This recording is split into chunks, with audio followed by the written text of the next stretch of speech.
السلام عليكم ورحمة الله وبركاته. أبلين خيا كم جرتن أران تنس فيديو بروك أبد ديات نياتا جايما نياتا جايبا بريدا أكاتا كله جولتين يتبر سيسنو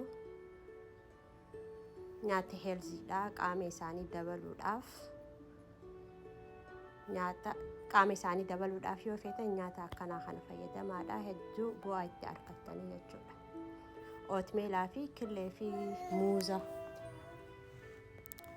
أجاجة جودا أجا خيني تكشوي بالدرتي ني أوسنا هدو فايدة قدا قبا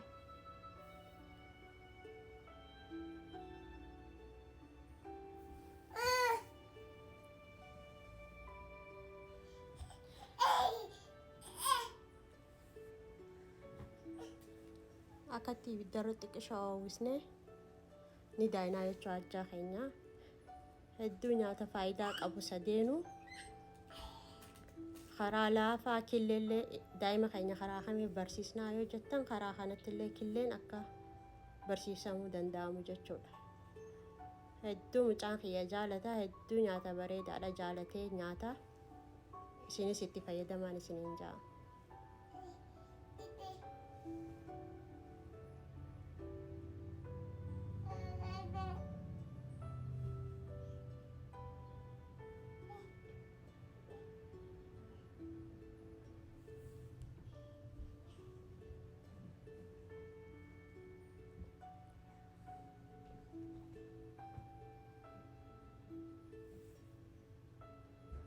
No akkanatti daa'ina daakamee bahe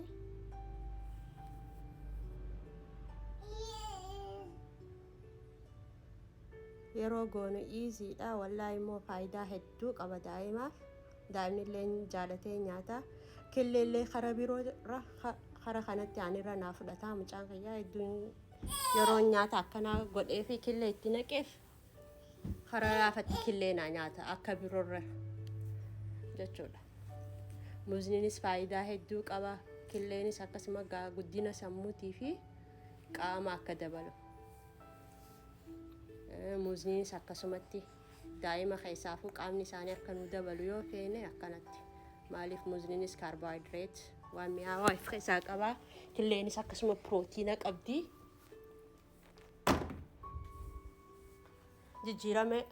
jijjiirama yeroo takkatti harkitanii jechuudha daa'ima keessa yoo akkasiin nyaachistan. Muuza keenya ni daa'ina kophaa muuza ni daakee bishaan daa'imaa itti naqee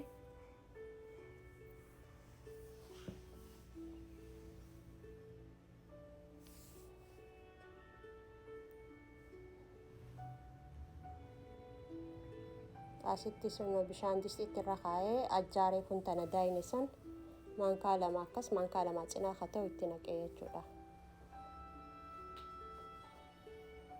bishaan hamma kubbaayyaa takka irra kaa'ee jechuudha. Dafnee waliin dha'uu qabna akka nurraan qulxooyne haa qulxaa'isoo jiraatee dafnee akka baasnuuf dafnee waliin dha'inaa jechuudha.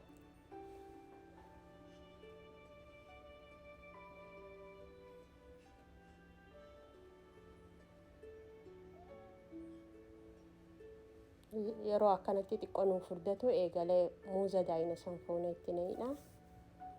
Hedduu laafaadha immoo daa'imaaf wallaahi hedduu bu'aa guddaa argitan jechuudha. Yeroo goonu laafaa daa'imnillee jaalatee nyaataa jechuudha.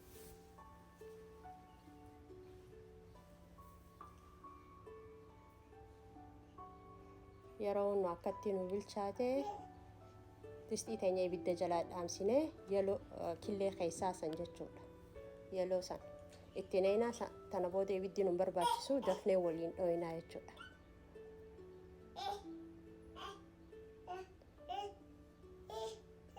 Killeenis akkuma juuzaa adoo keessatti hin ciccitin dafnee akkana yeroo waliin dha'ine nyaata ajaa'ibaa kan